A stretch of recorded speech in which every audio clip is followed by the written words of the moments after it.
अस्सलाम वालेकुम व्यूअर्स, मैं हूं Malik Musharraf Abbas, advocate, district bar association Jhang Saddar से। आप देख रहे हैं मेरा YouTube channel GM law firm.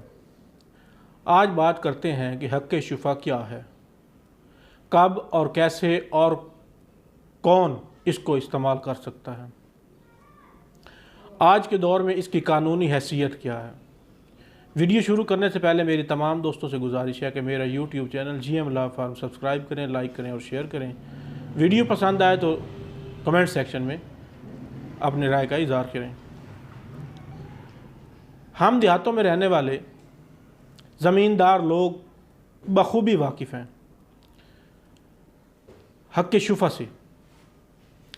हक़ शुफ़ा जिसको अंग्रेज़ी में राइट ऑफ प्रीएम्पशन कहते हैं, इससे मुराद है कि फ़रोख्त होने वाले ज़मीन पर ख़रीदार से ज़्यादा किसी दूसरे शख्स का हक़ होना है।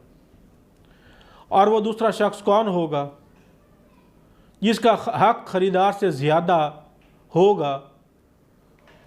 तो प्रीएम्पशन एक्ट 1991 के मुताबिक मुश्तरका खातेदार का पहले नंबर पर हक़ है, जिसको शाफ़े शरीक कहते हैं।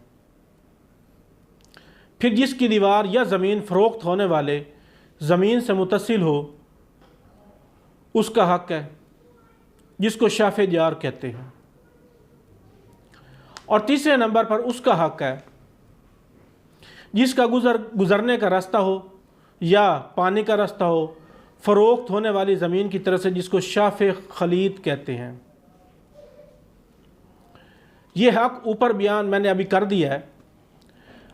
ये जो तीनों अशख़ास हैं जो जिनको हक़ है, शाफ़े शरीक, शाफ़े जार और शाफ़े खलीद, ये इस्तेमाल कर सकते हैं, अपना हक़ इस्तेमाल कर सकते हैं।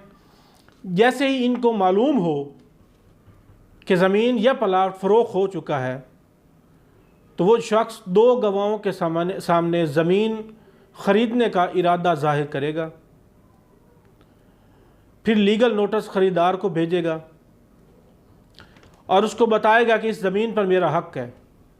जिस कीमत में ज़मीन ख़रीदी है उस कीमत पर ज़मीन को बेचने का बोलेगा। और अगर वो ज़मीन ना दे तो अदालत में दावा बिना बनाए हक़ शुफ़ा दायर करेगा। लेकिन अगर वो 1 साल के अंदर दावा दायर नहीं करता तो उसका हक़ शुफ़ा ख़त्म हो जाएगा। अब बात करते हैं कि इस कानून का मकसद क्या था, इसको बनाया क्यों गया था। इस कानून को बनाने का मकसद था कि हमारे मुल्क की अक्सरियत देहात में रहती है।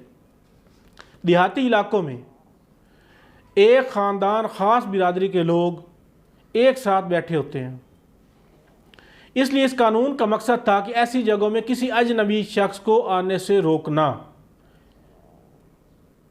जैसे किसी एक ख़ानदान, कोई भी ख़ानदान, बिरादरी, तो एक ही जगह वो रह रहे होते हैं, तो वो चाहते हैं कि किसी और ख़ानदान का या किसी और बिरादरी के जो लोग हैं वो इसमें आकर हमारे शरीक खातादार ना बने।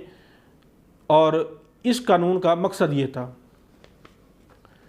अब बात करते हैं कि इस कानून की प्रीएम्पशन एक्ट 1991 की अब मौजूदा हैसियत क्या है, क्या हैसियत रह गई है, क्या गई है इनकी।